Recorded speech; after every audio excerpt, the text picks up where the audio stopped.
everything that makes you anxious or everything that makes you upset is the same as every other thing that's ever made you upset.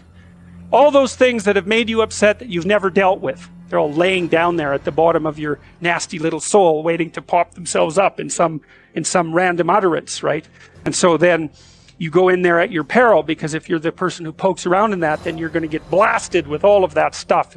It's going to come out like almost uncontrollably. And then you can sort it out.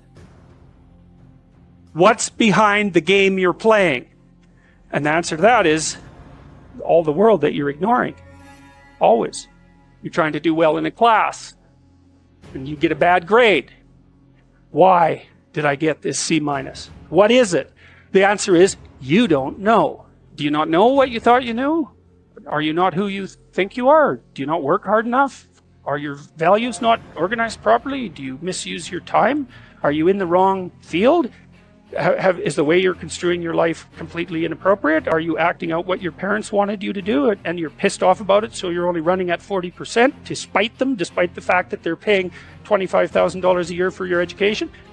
When you're in the world and something objects to you, something that matters objects to you, then in the entire unrealized world is in that thing that objects. It's all tangled up inside it. That's why it's the great dragon of chaos. It's everything that's outside of your conceptual structure. And what is that? It's everything that lurks outside of your walled city. Well, you get your C- and you don't do anything about it. Maybe you're a little bitter and more resentful, and your study habits get a little worse. So the next time you get like a D+, and then you collect a bunch of Fs, and then you stop going to school, and then you stop showering, right? Then you end up jumping off the bridge. And so that's how the dragon eats you when you don't pay attention to it. And so it's no bloody wonder that people avoid, It's really no wonder that they avoid, because error messages contain within them the implicit world. Now, the upside of that is, well, they contain within them the implicit world. And the world isn't all negative. The C- can be the best gift you ever had, and that's the gold that the dragon hoards. That's exactly what that means. Every time you try to learn something, you're going to make a mistake, because what do you know? So you're going to make mistakes. And if the rule is every time you make a mistake, you're going to go jump off the bridge, then that's not a useful problem-solving strategy. And so when you make a mistake, you don't get to beat yourself to death with a club. You've got a problem. Something has objected to you. Then the question is, well, what does that mean? Well, maybe you're not looking at the world right. Maybe your goals are wrong. Maybe you're not acting properly. It's okay. So the question that arises when an obstacle emerges is, which part of this structure needs attention? And the first answer can't be all of it. Right? Because there's a piece that's broken somewhere, and then you might think, well, let's assume it's a little piece to begin with. That's the right mechanism. Watch the people around you like a hawk. Whenever they do something that you think is good, you tell them, try to do something good. And creep right back into their persona. And they'll look around, see if anyone noticed. And sometimes they'll get punished for it, and then they won't do it again, so don't do that. But then, now and then you think, hey, I saw you do this. That was actually pretty good. I know you don't want to, because you really want to dominate them. And you don't want them thriving, because then they'd be competition to you, and you wouldn't be able to go complain to your mother about what a miserable partner you have, and you know how delightful that is. So you have to forego all that pleasure if you actually help your person develop. So you got to get over all that. It's really annoying. It's dangerous, because they might outshine you. Well, good. Then you'll have someone to compare yourself to. That'd be a good deal. It's really rough with kids, because parents will stop their children from succeeding beyond them. They get jealous, and then they'll put them down, and then they have kids that do not like them, and they'll pay for it. If you aren't suffering from self-imposed misery, and you're only suffering from inescapable misery, maybe you could handle that, and you could survive, you could bear it, and even maybe without becoming irredeemably corrupt. So the goal would be, well, yeah, life is a rat's nest of miseries, and maybe it has no ultimate meaning. We could say that if we're feeling particularly pessimistic, but it still leaves one question open, which is, if you didn't do everything you could to make it worse, how good could you make it be? And the least answer is, well, it could be tragedy, but maybe not hell. That's the most pessimistic, proper statement. The worst case outcome, in the worst of all possible worlds, is that your life could be tragic, but not hell. You're at your mother's deathbed and you and all your idiot siblings are arguing. Well, that's the difference between tragedy and hell. You walk away from a situation like that, sick of yourself and sick of everything else too. And you know, it's often the case that tragic circumstances bring out the dragons because the stress is high and all those things that people haven't dealt with. They don't have the energy to repress, and all the bitterness comes pouring forward. If you were all gathered around the bed of someone close who was dying, could you manage it? And if the answer is no, it's like, well, put your life together because it's going to happen. And you should be the person who's there that can do it and do it properly.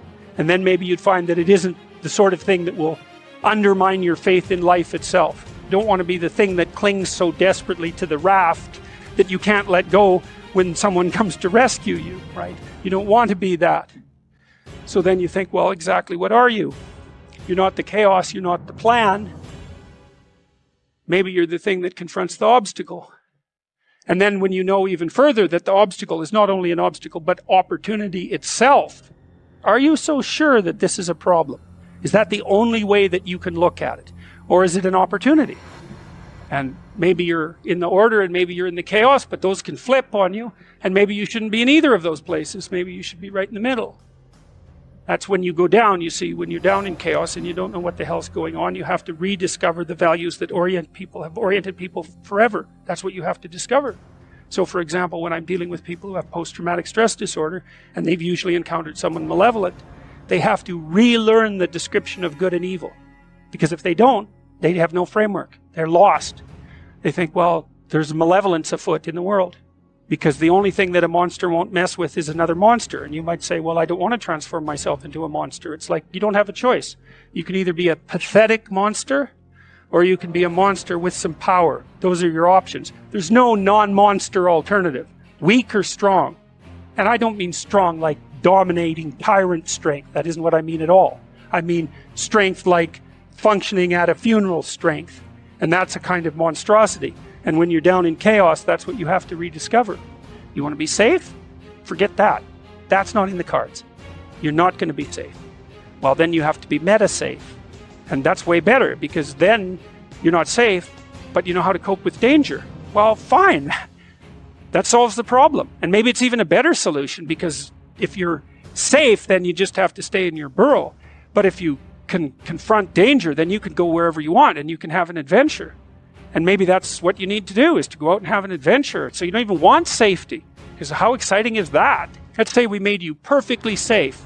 All that you had to do was eat cakes and worry yourself with the continuation of the species. What would you do? You'd smash it all down as soon as you possibly could, just so you had something interesting and challenging to do. So you don't want safety. You want to be able to cope with danger. That's a whole different thing. You don't get to be safe ever again. Well, so what happens? You get to be stronger. Well, hey, turns out that's a better bargain anyways. I read this piece of work by Jung a long while back, and it was a meditation on the injunction to treat your neighbor as you would like to be treated. And what Jung pointed out, which I really liked, was that wasn't an injunction to be nice to other people. It was an invitation to reciprocity. It was something like this. It's like, you should figure out how you would like to be treated, like you were taking care of yourself. It's like, imagine you had a child that you really cared for, and someone said, well, people will treat this child exactly like you want them to, but you have to figure out what that is. How do you want your child to be treated? You don't want everyone just to be nice to him, you know. You want people to challenge him, and you want people to discipline him, and you want people to tell him when he's wrong. It's like, you don't just want everyone to be nice. That's pathetic. It's pathetic. There's no challenge in that. You want to treat other people like you would like to be treated. Well, then you have to figure out, how would you like to be treated? And while you'd like people to fawn all over you and just lay everything at your feet, it's like, no, that's not something you'd wish for someone that you were taking care of. Then there's an additional problem, which is, it's often the case that people will treat other people better than they treat themselves. It's a bit of a meditation on why people don't like themselves very much. I think there's two reasons, really, and one is that we're fragile and damageable and imperfect in multiple dimensions all the time. And that often just gets worse. Lots of things get worse as you get old, for example. So it's not necessarily that easy for a self-conscious being who's extraordinarily aware of his or her own fragility, but not just fragility, foolishness and errors. Like, you know yourself better than anyone else knows you, and you might have a certain amount of dislike for someone you know because of something they did, but you know everything you did. Jesus, that's a drag, man. You have to carry that along behind. It's like, really, I did that, You're weak and kind of useless and prone to temptation, and all those things, that just shouldn't be that way. And then you're also capable of pretty vicious acts of malevolence, and so you also know that about yourself. And so it's a real existential question for people. It's like, why the hell should you take care of something as sorry and wretched as you are?